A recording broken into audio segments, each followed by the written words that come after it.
دوستو، محرم کا مہینہ آتے ہی دنیا بھر کے وہ مسلمان جو اہل بیت رسول اللہ صلی اللہ علیہ وسلم سے محبت کرتے ہیں وہ لنگر، نیاز، سبیل اور مجالس کا اہتمام کرتے ہیں۔ اسی کے ساتھ ساتھ امام عالی مقام حضرت امام حسین کی یاد میں غم مناتے ہیں، آنسو بہاتے ہیں اور اپنی محبت کا اظہار کرتے ہیں۔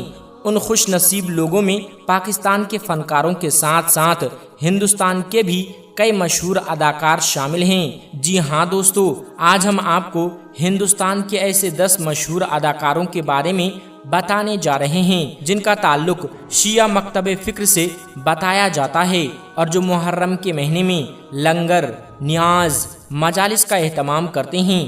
نمبر 10 دوستو، جاوید جعفری بالی ووڈ کے مشہور اداکار، کامیڈین اور ڈانسر ہیں۔ انہوں نے 1980 کی دہائی سے لے کر آج تک بے شمار فلموں میں کام کیا ہے۔ ان کی پیدائش 4 دسمبر 1962 کو ممبئی میں ہوئی تھی۔ اس وقت ان کی عمر تقریباً 62 سال ہے۔ جاوید جعفری کا پورا نام سید جاوید احمد جعفری ہے۔ آپ نے انہیں اکثر فلموں اور ٹی وی پروگراموں میں لوگوں کو ہنسانے والے کرداروں میں دیکھا ہوگا، لیکن حقیقی زندگی میں وہ ایک سنجیدہ اور باوقار شخصیت کے مالک سمجھے جاتے ہیں۔ محرم کے دنوں میں وہ امام حسین کی یاد میں ہونے والی تقریبات میں شرکت کرتے ہیں اور اہل بیت سے اپنی محبت کا اظہار کرتے ہیں۔ نمبر 9 علی اصغر دوستو، علی اصغر ہندوستان کے مشہور اداکار اور کامیڈین ہیں۔ انہوں نے بہت سی فلموں، ڈراموں اور ٹی وی شوز میں کام کیا ہے۔ ان کا پورا نام سید علی اصغر ہیں۔ ان کی پیدائش 7 دسمبر 1970 کو ممبئی میں ہوئی تھی اور اس وقت ان کی عمر تقریباً 55 سال ہے۔ علی اصغر کئی مرتبہ اپنے مذہبی پس منظر کے بارے میں بات کر چکے ہیں۔ محرم کے مہینے میں وہ ان کا خاندان لنگر، نیاز، سبیل اور مجالس کا اہتمام کرتے ہیں۔ وہ امام حسین سے عقیدت رکھتے ہیں اور ان کی قربانی کو بڑی عزت کی نگاہ سے دیکھتے ہیں۔ نمبر 8 مہیش بھٹ دوستو، مہیش بھٹ ہندوستان کے مشہور فلم ڈائریکٹر، پروڈیوسر اور اسکرپٹ رائٹر ہیں۔ انہوں نے کئی دہائیوں تک فلمی دنیا میں کام کیا اور بہت سی کامیاب فلمیں بنائیں۔ مہیش بھٹ کی پیدائش 20 ستمبر 1948 کو ممبئی میں ہوئی۔ ان کے والد ہندو تھے جبکہ والدہ ایک مسلمان خاندان سے تعلق رکھتی تھی۔ بعد میں انہوں نے سونی رازدار سے شادی کر لی۔ مختلف انٹرویو میں وہ مذہب اور روحانیت کے موضوعات پر اپنی دلچسپی کا اظہار کرتے ہیں۔ محرم کے دنوں میں بھی وہ امام حسین کی قربانی کا ذکر احترام کے ساتھ کرتے ہیں۔ نمبر 7 عمران ہاشمی دوستو، عمران ہاشمی بالی ووڈ کے مشہور اداکار ہیں۔ انہوں نے فٹ پاتھ، مرڈر، زہر اور آوارہ پن جیسی کامیاب فلموں میں کام کیا ہے۔ ان کی پیدائش 24 مارچ 1979 کو ممبئی میں ہوئی تھی۔ ان کا پورا نام سید عمران انور ہاشمی ہے۔ عمران ہاشمی کا تعلق ایک مشہور فلمی خاندان سے ہے۔ مہیش بھٹ ان کے رشتہ دار ہیں۔ عمران ہاشمی اپنی ذاتی زندگی کو عام طور پر میڈیا سے دور رکھتے ہیں، لیکن وہ اہل بیت سے عقیدت رکھتے ہیں اور محرم کے مہینے میں امام حسین کی یاد میں ہونے والی تقریبات میں دلچسپی لیتے ہیں۔ نمبر 6 زاہد خان دوستو، زاہد خان بالی ووڈ کے مشہور اداکار اور پروڈیوسر ہیں۔ انہوں نے 2000 کی دہائی میں کئی فلموں میں کام کیا۔ ان کی پیدائش 5 جولائی 1980 کو ممبئی میں ہوئی تھی۔ زاہد خان کے والد سنجے خان فلمی دنیا کے معروف اداکار اور ڈائریکٹر رہے ہیں۔ زاہد خان ایک ایسے خاندان سے تعلق رکھتے ہیں جہاں مختلف ثقافتوں اور روایات کو اہمیت دی جاتی ہے۔ محرم کے دنوں میں وہ بھی امام حسین کی قربانی کو یاد کرتے ہیں اور اہل بیت کے احترام کا اظہار کرتے ہیں۔ نمبر 5 شبانہ اعظمی دوستو، شبانہ اعظمی ہندوستان کی مشہور اداکارہ اور سماجی کارکن ہیں۔ انہوں نے 1974 سے لے کر آج تک بے شمار فلموں میں کام کیا ہے۔ ان کی پیدائش 18 ستمبر 1950 کو حیدرآباد میں ہوئی تھی۔ ان کے والد معروف شاعر کیفی اعظمی تھے جبکہ والدہ شوکت اعظمی ایک مشہور اداکارہ تھی۔ شبانہ اعظمی اپنے خاندان اور ثقافتی روایات پر فخر کرتی ہیں۔ محرم کے مہینے میں وہ امام حسین کی قربانی اور اہل بیت کی یاد کو عقیدت کے ساتھ یاد کرتی ہے۔ نمبر 4، سنجے دت۔ دوستو، سنجے دت بالی ووڈ کے مشہور اداکار، پروڈیوسر اور گلوکار ہیں۔ انہوں نے 1981 سے لے کر آج تک بے شمار کامیاب فلموں میں کام کیا ہے۔ سنجے دت کی پیدائش 29 جولائی 1959 کو ممبئی میں ہوئی تھی۔ ان کے والد سنیل دت اور والدہ نرگس دت تھی۔ سنیل دت ایک ایسے خاندان میں پیدا ہوئے جہاں مختلف مذہبی روایات اور ثقافتوں کا احترام کیا جاتا تھا۔ وہ ہمیشہ اپنے والدین کی تعلیمات اور انسان دوستی کے نظریات کو اہمیت دیتے رہے ہیں۔ محرم کے دنوں میں بھی وہ حضرت امام حسین کی عظیم قربانی کو احترام کی نظر سے دیکھتے ہیں اور ان کی یاد میں ہونے والی تقریبات کا ذکر عزت و احترام کے ساتھ کرتے ہیں۔ نمبر 3، تبو۔ دوستو، تبو بالی ووڈ کی مشہور اور باصلاحیت اداکارہ ہیں۔ ان کا اصل نام تبسم فاطمہ ہاشمی ہے۔ ان کی پیدائش 4 نومبر 1971 کو حیدرآباد میں ہوئی تھی۔ انہوں نے اپنے فلمی کیریئر میں بے شمار کامیاب فلموں میں کام کیا ہے اور اپنی اداکاری سے لاکھوں لوگوں کے دل جیت لیے ہیں۔ تبو اپنی ذاتی زندگی کو ہمیشہ میڈیا سے دور رکھتی ہے۔ وہ اپنے خاندان کی روایات اور اقتدار کا احترام کرتی ہیں۔ محرم کے مہینے میں حضرت امام حسین اور اہل بیت کی یاد کو عقیدت کے ساتھ یاد کیا جاتا ہے اور تبو بھی اس یاد کو احترام کی نگاہ سے دیکھتی ہے۔ نمبر 2، فرح ناز ہاشمی۔ دوستو، فرح ناز ہاشمی بالی ووڈ کی معروف اداکارہ رہی ہیں۔ ان کی پیدائش 9 دسمبر 1968 کو حیدرآباد میں ہوئی تھی۔ انہوں نے 1980 اور 1990 کی دہائی میں کئی مشہور فلموں میں کام کیا ہے۔ فرح ناز کا تعلق ایک معروف فلمی خاندان سے ہیں۔ تبو ان کی چھوٹی بہن ہیں، جبکہ شبانہ اعظمی ان کی خالہ ہیں۔ اپنی نجی زندگی کو زیادہ نمایاں نہیں کرتی، لیکن وہ اپنے خاندانی اور مذہبی پس منظر سے وابستگی رکھتی ہے اور اہل بیت کے احترام کو اہم سمجھتی ہے۔ نمبر 1، سلیم مرچنٹ۔ دوستو، سلیم مرچنٹ ہندوستان کے مشہور موسیقی کار، گلوکار اور میوزک ڈائریکٹر ہیں۔ وہ اپنے بھائی سلیمان مرچنٹ کے ساتھ سلیم سلیمان کے نام سے پوری دنیا میں مشہور ہیں۔ سلیم مرچنٹ کی پیدائش 9 مارچ 1974 کو ممبئی میں ہوئی تھی۔ وہ کئی دہائیوں سے موسیقی کی دنیا سے وابستہ ہیں۔ انہوں نے فلمی گانوں کے علاوہ حمد، نعت، منقبت پیش کیے ہیں۔ محرم کے مہینے میں وہ حضرت امام حسین کی یاد میں منعقد ہونے والی مجالس اور دیگر مذہبی تقریبات میں دلچسپی لیتے ہیں اور اہل بیت سے اپنی عقیدت کا اظہار کرتے ہیں۔ دوستو، یہ تھے وہ 10 مشہور فنکار جن کے بارے میں مختلف ذرائع میں کہا جاتا ہے کہ وہ اہل بیت سے محبت اور عقیدت رکھتے ہیں۔ اب آئیے حضرت امام حسین کی عظمت، ان کے مقام اور ان سے منسوب ایک مشہور واقعہ کا ذکر کرتے ہیں۔ دوستو، حضرت امام حسین اللہ کے آخری نبی حضرت محمد صلی اللہ علیہ وسلم کے نواسے اور حضرت فاطمہ اور حضرت علی کے فرزند تھے۔ آپ کی ولادت مدینہ منورہ میں ہوئی۔ آپ کو رسول اللہ صلی اللہ علیہ وسلم سے بے حد محبت تھی اور رسول اللہ صلی اللہ علیہ وسلم بھی اپنے نواسوں حضرت حسن اور حسین سے محبت فرمایا کرتے تھے۔ احادیث میں آتا ہے کہ رسول اللہ صلی اللہ علیہ وسلم نے فرمایا، حسین مجھ سے ہیں اور میں حسین سے ہوں۔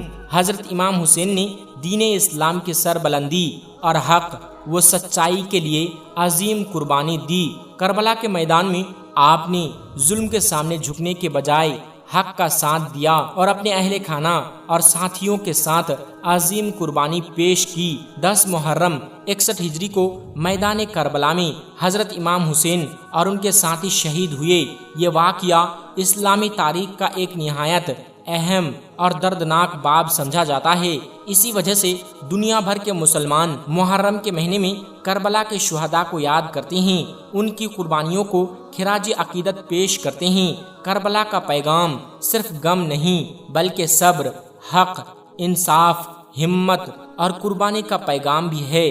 حضرت امام حسین نے یہ سبق دیا کہ حق کے راستے پر ثابت قدم رہنا چاہیے، چاہے حالات کتنے ہی مشکل کیوں نہ ہوں۔ دوستو، کربلا کا واقعہ صرف ایک تاریخی واقعہ نہیں بلکہ حق اور باطل کے درمیان ہونے والی ایک عظیم جد و جہد کی یادگار ہے۔ آج بھی جب محرم کا مہینہ آتا ہے تو دنیا بھر کے مسلمان حضرت امام حسین اور ان کے وفادار ساتھیوں کی قربانیوں کو یاد کرتے ہیں۔ کربلا کے میدان میں ایک طرف ہزاروں کا لشکر تھا اور دوسری طرف حضرت امام حسین کے ساتھ چند وفادار ساتھی تھے، لیکن تعداد کی کمی کے باوجود انہوں نے حق کا ساتھ نہیں چھوڑا۔ انہوں نے ظلم کے سامنے سر جھکانے کے بجائے عزت کے ساتھ شہادت کو قبول کیا۔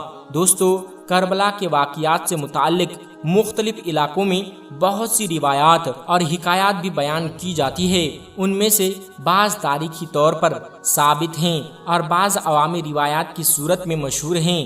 لوگ ان روایات کو عقیدت اور محبت کی وجہ سے بیان کرتے ہیں۔ ایسے ہی ایک مشہور روایت حضرت امام حسین کے گھوڑے ذوالجناح کے بارے میں بیان کی جاتی ہے۔ روایت کے مطابق جب حضرت امام حسین میدان کربلا میں شہید ہوئے تو ذوالجناح خیموں کی طرف واپس آیا۔ جب اہل بیت نے گھوڑے کو زخمی حالت میں دیکھا تو وہ بہت غمگین ہوئے اور انہیں اندازہ ہو گیا کہ میدان کربلا میں بہت بڑا سانحہ پیش آ چکا ہے۔ اس روایات میں بیان کیا جاتا ہے کہ حضرت سکینہ اپنے والد حضرت امام حسین کو یاد کر کے روتی تھیں اور ذوالجناح کو دیکھ کر ان کی جدائی کا غم مزید بڑھ جاتا تھا۔ یہ واقعات اہل بیت سے محبت کرنے والوں کے دلوں کو آج بھی غمگین کر دیتے ہیں۔ اس روایت میں بیان کیا جاتا ہے کہ حضرت سکینہ اپنے والد حضرت امام حسین کو یاد کر کے روتی تھیں اور ذوالجناح کو دیکھ کر ان کی جدائی کا غم مزید بڑھ جاتا تھا۔ یہ واقعات اہل بیت سے محبت کرنے والوں کے دلوں کو آج بھی غمگین کر دیتے ہیں۔ دوستو، دنیا بھر میں بہت سے لوگ حضرت امام حسین سے اپنی محبت کا اظہار مختلف طریقوں سے کرتے ہیں۔ کوئی ان کی سیرت پڑھتا ہے، کوئی ان کی قربانی کا ذکر کرتا ہے، کوئی مجالس میں شرکت کرتا ہے اور کوئی ان کے پیغام کو دوسروں تک پہنچاتا ہے۔ اسی طرح مختلف علاقوں میں لوگ بعض غیر معمولی واقعات کو حضرت امام حسین سے منسوب کر دیتے ہیں۔ مثال کے طور پر بعض لوگ آسمان میں عجیب بادلوں کی شکلیں، روشنیوں کے مناظر یا دیگر قدرتی مناظر دیکھ کر انہیں کرامات یا معجزہ قرار دیتے ہیں۔ البتہ یہ بات یاد رکھنی چاہیے کہ کسی بھی واقعے کو معجزہ یا کرامات قرار دینے کے لیے مضبوط اور قابل اعتماد ثبوت ضروری ہوتے ہیں۔ اسلام میں اصل اہمیت حضرت امام حسین کی تعلیمات، ان کے کردار اور ان کی قربانی کو حاصل ہے، نہ کہ غیر مصدقہ کہانیوں کو۔ حضرت امام حسین نے ہمیں سکھایا کہ حق بات پر ڈٹے رہنا چاہیے، مظلوم کا ساتھ دینا چاہیے، ظلم کے سامنے جھکنا نہیں چاہیے اور اللہ تبارک و تعالیٰ پر بھروسہ رکھنا چاہیے۔ دوستو، یہی وجہ ہے کہ آج بھی دنیا بھر میں کروڑوں لوگ حضرت امام حسین کو محبت اور احترام سے یاد کرتے ہیں۔ کربلا کا پیغام آج بھی زندہ ہے اور ہمیشہ زندہ رہے گا۔ حضرت امام حسین کی قربانی نے انسانیت کو یہ سبق دیا کہ عزت اور سچائی کے ساتھ جینا ہی اصل کامیابی ہے۔ محرم کا مہینہ ہمیں صبر، قربانی، ایثار، وفاداری اور حق کی حمایت کا درس دیتا ہے۔ اسی لیے ہر سال جب محرم آتا ہے تو لوگ حضرت امام حسین اور شہدائے کربلا کو یاد کرتے ہیں اور ان کے لیے دعائیں کرتے ہیں۔ اللہ تعالی ہمیں حضرت امام حسین اور اہل بیت اطہار کی سچی محبت نصیب فرمائیں، ان کی تعلیمات پر عمل کرنے کی توفیق عطا فرمائیں اور ہمیں حق اور انصاف کے راستے پر چلنے والا بنائیں۔ آمین یا رب العالمین۔ آج کی اس ویڈیو میں بس اتنا ہی، ملتے ہیں پھر ایک نئی ویڈیو کے ساتھ۔ السلام علیکم ورحمۃ اللہ وبرکاتہ۔ دوستو، آج ہم ایک ہندو لڑکی کا بہت ہی عجیب و غریب واقعہ بیان کرنے جا رہا ہوں۔ جب آپ یہ واقعہ سنیں گے تو حیران رہ جائیں گے۔ دوستو، سب سے پہلے میں آپ کو بتا دوں کہ یہ واقعہ اتر پردیش کے ایک چھوٹے سے گاؤں کا بتایا جاتا ہے۔ جی ہاں، وہی اتر پردیش جہاں کے مکھیہ منتری یوگی آدتیہ ناتھ ہیں۔ یہ واقعہ عبرت اور نصیحت کے طور پر بیان کیا جاتا ہے، اس لیے آپ سب سے گزارش ہے کہ ویڈیو کو آخر تک ضرور دیکھیے گا۔ دوستو، اتر پردیش کے ایک چھوٹے سے گاؤں میں ایک غیر مسلم خاندان اور ایک مسلمان خاندان ایک دوسرے کے پڑوس میں رہتے تھے۔ غیر مسلم خاندان میں 4 یا 5 سال کی ایک چھوٹی سی بچی تھی۔ وہ اپنی ایک مسلمان سہیلی کے گھر کھیلنے جایا کرتی تھی۔ اس مسلمان لڑکی کی والدہ اپنے گھر میں بچوں کو قرآن مجید پڑھایا کرتی تھی۔ جب بھی وہ بچوں کو قرآن پڑھنے کے لیے بلاتی تو یہ ہندو بچی بھی ان کے پاس بیٹھ جایا کرتی تھی۔ آہستہ آہستہ اس بچی کا دل بھی قرآن سیکھنے کی طرف مائل ہونے لگا۔ ایک دن اس نے اپنی سہیلی کی والدہ سے کہا، اماں میں بھی پڑھنا چاہتی ہوں۔ یہ سن کر سہیلی کی والدہ نے اسے بھی پڑھانا شروع کر دیا۔ پہلے اس نے قاعدہ سیکھا، پھر آہستہ آہستہ قرآن مقدس پڑھنا بھی سیکھ لیا۔ اس بچی نے اپنے والدین کو اس بارے میں کچھ بھی نہیں بتایا، وہ اس بات سے بالکل بے خبر تھے۔ وقت گزرتا گیا اور جس دن مسلمان لڑکی نے مکمل قرآن پاک پڑھنا سیکھ لیا، اسی وقت تک یہ ہندو لڑکی بھی پورا قرآن مجید پڑھنا سیکھ چکی تھی۔ دوستو، پھر وقت گزرا اور وہ بچی جوان ہو گئی۔ اس کے والدین نے اس کی شادی ایک سخت مزاج ہندو نوجوان سے طے کر دی۔ وہ شخص اتنا زیادہ متعصب تھا کہ مسلمانوں کو دیکھنا تو دور کی بات، ان سے بات کرنا بھی پسند نہیں کرتا تھا۔ شادی سے کچھ دن پہلے وہ لڑکی اپنی مسلمان سہیلی کی والدہ کے پاس گئی اور کہنے لگی، اماں میں نے آپ سے قرآن پاک پڑھنا سیکھ لیا ہے اور دل ہی دل میں کلمہ بھی پڑھ لیا ہے، لیکن میں اپنے گھر والوں کو یہ بات نہیں بتا سکتی۔ اگر انہیں پتہ چل گیا تو وہ مجھے قتل کر دیں گے۔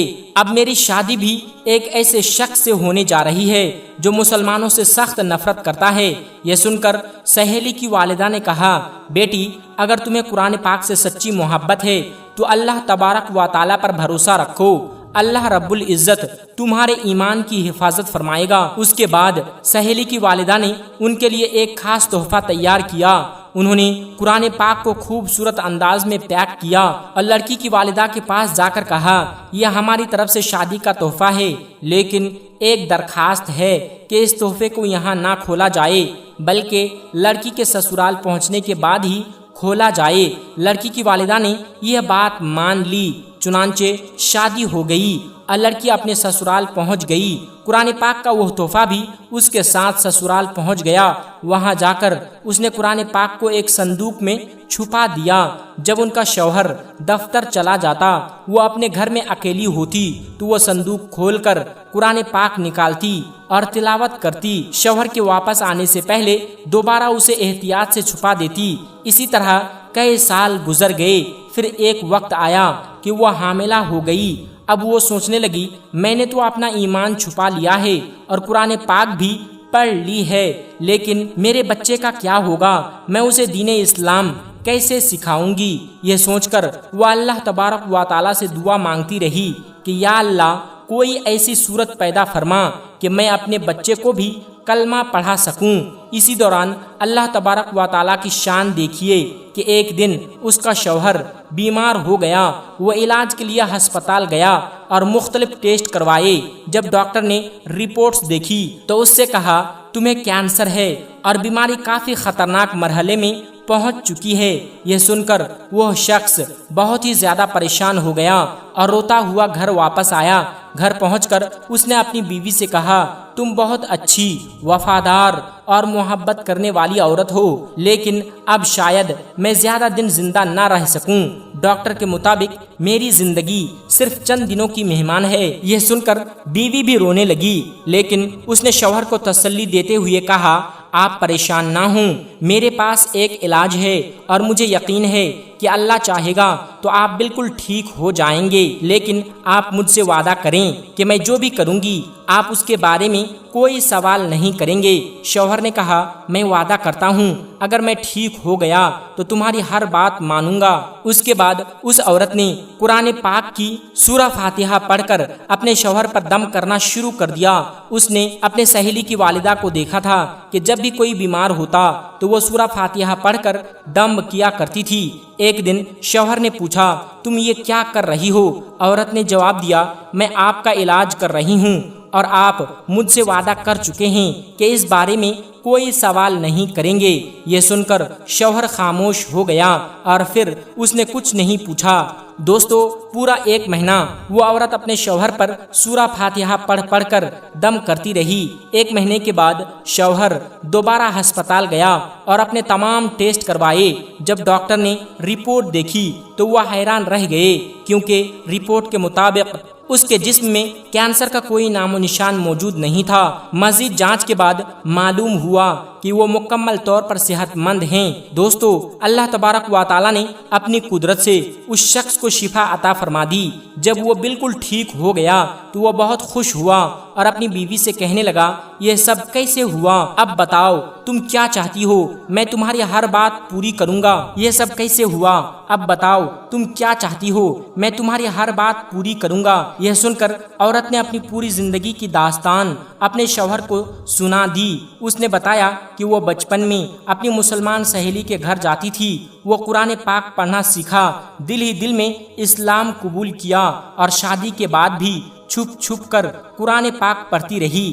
پھر اس نے اپنے شوہر سے کہا، اب آپ بھی کلمہ پڑھ لیجئے اور اسلام قبول کر لیجئے۔ شوہر اپنی بیوی کا احسان نہیں بھول سکتا تھا، اس نے وعدہ بھی کیا تھا، اس لیے اس نے کلمہ پڑھ لیا۔ کچھ عرصے بعد ان کے یہاں ایک بیٹا پیدا ہوا اور پورا خاندان اسلام پر قائم ہو گیا۔ لیکن انہیں ایک خوف ہمیشہ رہتا تھا کہ اگر ان کے خاندان یا گاؤں والوں کو اس بات کا علم ہو گیا تو وہ انہیں نقصان پہنچا سکتے ہیں۔ لیکن انہیں ایک خوف ہمیشہ رہتا کہ اگر ان کے خاندان یا گاؤں والوں کو اس بات کا علم ہو گیا تو وہ انہیں نقصان پہنچا سکتے ہیں۔ شوہر نے اپنی بیوی سے کہا، تم فکر نہ کرو، میں اس کا انتظام کرتا ہوں۔ چنانچہ اس نے سعودی عرب کی ایک کمپنی میں ملازمت کے لیے درخواست دی۔ اللہ تبارک و تعالیٰ کے فضل سے اسے وہاں نوکری مل گئی۔ پھر وہ اپنی بیوی اور بچوں کو لے کر سعودی عرب چلا گیا اور باقی زندگی وہیں گزارنے لگا۔ وہاں وہ قرآن پاک بھی پڑھتے اور 5 وقت کی نماز بھی ادا کرتے۔ دوستو، یہ اللہ تبارک و تعالیٰ کی شان ہے، وہ جس کی چاہے زندگی سنوار دے اور جس کی چاہے حالت بدل دے۔ اللہ تبارک و تعالیٰ سے دعا ہے کہ وہ ہم سب کو قرآن مجید پڑھنے، سمجھنے، اس پر عمل کرنے کی توفیق عطا فرمائیں۔